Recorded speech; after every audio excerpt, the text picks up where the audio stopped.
The Arts Council had a project that started in the summer, didn't it?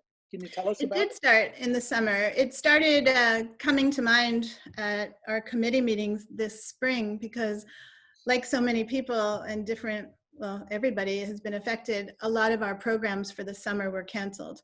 Yeah. So we were trying to think, like, what can we do that really honors our mission to bring arts to the community? And the mask seemed like a good idea, especially as an emblem of our time and something that we're all wearing every day, and really kind of covers our expression typically, just like we couldn't see you Yeah. before. So we thought to turn that into something that was an expression from individuals all over the community, from young people to older people to students at Rhinebeck High School and Rhinebeck Middle School.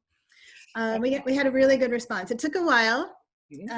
We had posters all over town, and we had drop boxes at 4 different places, and then we started getting contributions and more participation. And then Rhinebeck High School and Middle School art teachers really jumped in a big way, and they got their kids to create their own expressions. And you'll see that on the quilt as well. So you wound up with how many people submitted masks? Over 230, somewhere between 230 and maybe 240, 245, something like that. It was a good group. And the resulting quilt is 5 feet by 8 feet, which is rather large. What did you discover about these? Some of them are quite elementary looking. Some are quite sophisticated. That's right. It really represents who participated and a cross section of what people are thinking about and what people are feeling about and experiencing. So some of them are elementary, whether they were done by young children or older people. I mean, some of them just go right to the point, and maybe you'll see a picture of the COVID virus that was painted onto a mask. I have to say that the masks are not easy medium to paint onto.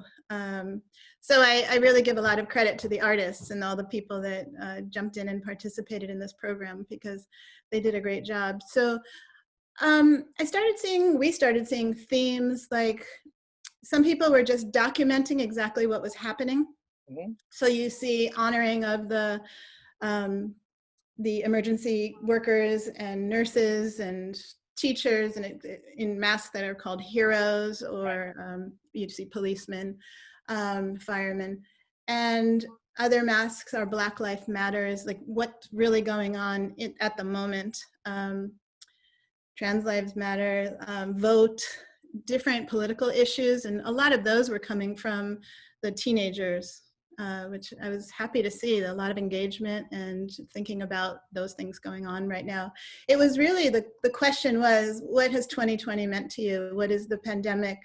What are the effects that the pandemic experience has had upon you? How do you express that? And there were a lot of really hopeful messages. Yeah, I noticed that. Rainbows and unicorns and love, and it's beautiful. You can really feel an entire community kind of coming together to say it's really been a painful and strange and crazy year, and this is what we have. So what kind of feedback have you gotten from either participants or some of the teachers who work with the kids?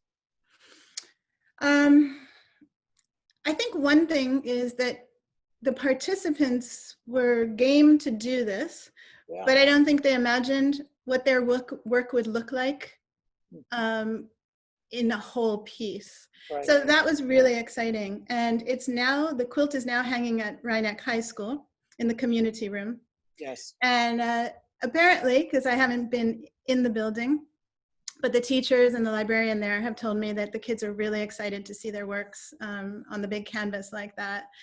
And I think it's a pretty stunning piece. I know I've been working on it since spring, and I was stunned, and the rest of our committee, the Arts Council, was also pleasantly surprised at the impact that this piece has. It feels like an important piece of art of the moment. It's a really beautiful piece. I understand that you originally planned to have it exhibited at the library, but then the virus closed down the library, so that's why it went to. Ironically. Yeah, and you're headed. It's now going to be exhibited, or next, it's going to be exhibited at White Plains Hospital. Yeah, we're hoping to work that out. There's been some interest, and we feel like it really would belong in that environment for both the visitors and patients of the hospital, and certainly all the workers that have been so great. And I think that would be a good next place for it to go. We're open to suggestions because there aren't a lot of public spaces right now that welcome art installations. We're trying to keep traffic down, but the hospital makes sense, or any healthcare places. So if people want to know more about it, or they want to contact you regarding the quilt, where do they go?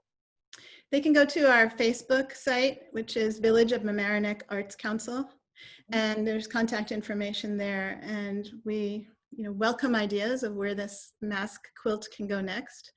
I don't know, I'm going to shout out to the Arts Council, where we've got on our slate for 2021, at least the beginning of it, more programs that involve the community in this whole thought process and expression process of like, what has this whole experience of the pandemic meant to you? And well, is that including the poetry project? It is. So we do Poetry Live every year. It's been about 20 years. And this year, unfortunately, we were not able to do it at the Emlyn Theater, which we always do. It's a wonderful event involving 5 schools from Westchester, and young poets come and share their work on stage. So we made a beautiful book and distributed that book of poetry to the kids. This year, we're thinking of doing a Zoom and then an online offering so more people can see their work.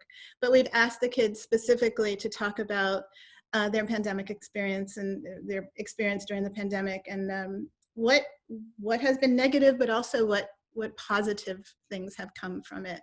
So the teachers are excited to get their kids engaged in that. And then we're excited as an Arts Council to bring it forward. And there are other things that we're looking into doing as well. Well, you're a writer and a photographer, you told me.